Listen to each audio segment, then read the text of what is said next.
ఎవరో ఏదో అంటున్నారని ఎందుకు ఆగిపోతున్నావు నువ్వు? నిందలేస్తున్నారండి వెస్లీ గారు, అవమానిస్తున్నారండి, తక్కువ చేసి మాట్లాడుతున్నారండి. మాట్లాడతారు, ప్రజలు ఉంటారు అలాగా. ఆ కాలంలో ఉన్నారు, ఈ కాలంలో ఉంటారు, ప్రభు వచ్చేదాకా ఉంటానే ఉంటారు. వాళ్ళని ఒక్కరు కూడా ఆపలేరు. అయితే నువ్వు చేయాల్సిన పని ఏంటో తెలుసా? మనుషులు నీ గురించి చెడ్డగా మాట్లాడుతున్నారనో, తక్కువ చేసి మాట్లాడుతున్నారనో, హీనపరుస్తున్నారనో నీ ప్రయాణాన్ని నువ్వు ఆపాల్సిన అవసరత లేదు. You have a mandate, you have a destiny, you have a purpose, you have to move on towards that goal. క్రైస్తవ జీవితం గురు లేని జీవితం కాదు. మనందరికీ గురు ఉంది. ప్రజలు నీ గురించి తక్కువగా మాట్లాడిన ఆగిపోతావా? ప్రపంచంలో చాలామంది గొప్ప గొప్ప కార్యాలు చేసిన వాళ్ళందరూ కూడా ఇలాంటి సవాళ్ళను ఎదుర్కొన్న వారే. నువ్వు చేయలేవు, నీ వల్ల కాదు అన్న వాళ్ళే చేసి చూపించారు. కారణం ఏంటో తెలుసా?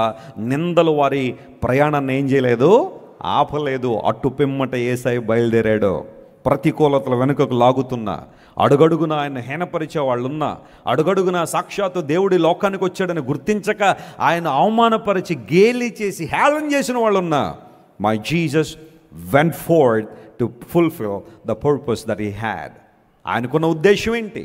ఆయన లోకానికి ఎందుకు వచ్చారో ఆ ఉద్దేశం నెరవేర్చడానికి యేసు ప్రభు ముందుకే సాగిపోయారు. కానీ ఎంతమంది వెనకకు లాగుతున్నారు కదా, తప్పుగా మాట్లాడుతున్నారు కదా, మరి నేను వెళ్తానులే అని యేసు ప్రభు వెళ్ళిపోయారు. ఎక్కడికైతే నువ్వెందుకు ఆగిపోతున్నావు?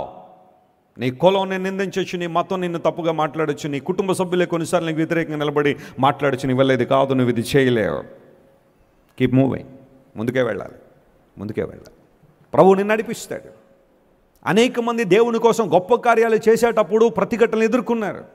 విలియం కేరీ భారతదేశం వచ్చి సువార్త చెప్పాలనుకున్నప్పుడు ఒక బిషప్ గారు అన్నారట, విలియం కేరీ దేవుడే కనుక భారతదేశాన్ని రక్షించాలనుకుంటే నీ అవసరం లేకుండా కూడా చేయగలడు. Keep quiet. కూర్చో, నువ్వు మాట్లాడకుండా. చూడ్డానికి అవనస్తుడిలా ఉన్నావు, గాలేస్తే ఎగిరిపోయేలాగా నువ్వు వెళ్ళి భారతదేశాన్ని సువార్త చెప్తావా? నీ వల్ల కాదు. కానీ అదేంటో దేవుడు అలాంటి వ్యక్తిని వాడుకుని భారతదేశ చరిత్రను మలుపు తిప్పేశాడు. దేవుడు నామమున స్తోత్రం కలుగునుగాక. ఒక ప్రక్క కేవలం స్పిరిచువల్ ఆస్పెక్ట్లో మాత్రమే కాదు, William Carey he became a blessing in every area. మీ తాత చచ్చిపోయినా మీ మా అమ్మగారు ఇంకా బతికున్నారంటే విలియం కేరీ గారి యొక్క గొప్ప, ఒక మాటలో చెప్పాలంటే ఆయన చేసిన సంస్కరణ. లేకపోతే పూర్వదినాల్లో సతీ సాగమనం కదా, భర్త చనిపోగానే భార్యను కూడా ఏం చేసేవారు? కాల్చేసేవారు, చంపేసేవారు.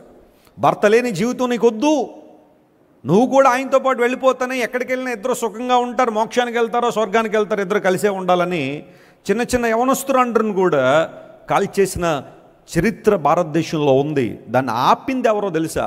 విలియం కేరీ గారు. నీ వల్ల ఏది కాదు అన్న వ్యక్తే ప్రపంచ చరిత్రలో భారతదేశానికి మేలుకరంగా మారాడు. నిందలేస్తున్నారని, అవమానిస్తున్నారని, ప్రతిఘటనలు ఎదురవుతున్నాయని, ప్రతిబంధకాలు ఎదురవుతున్నాయని నీ దర్శనాన్ని మర్చిపోతున్నావా? నీ పిలుపుని మర్చిపోయావా? దేవుడికి ఇచ్చిన బాధ్యతను మర్చిపోయావా? ఆయన కోసం నువ్వు బ్రతకాలే, ఆయన నామానికి మహిమకరంగా నువ్వు జీవించాలే. నీ ద్వారా దేవుడు తన ప్రణాళికలు భూమి మీద నెరవేర్చబడాలని ఆశిస్తూ ఉంటే నువ్వెందుకు చతికిలు పడిపోయావు? ఈరోజు నువ్వు లేవాలి. You have to get up and move forward. అటు పిమ్మట ఆయన ఏం చేశాడు చెప్పండి? బయలుదేరాడు. నిందలు ఆయన ఏం చేయలేదు,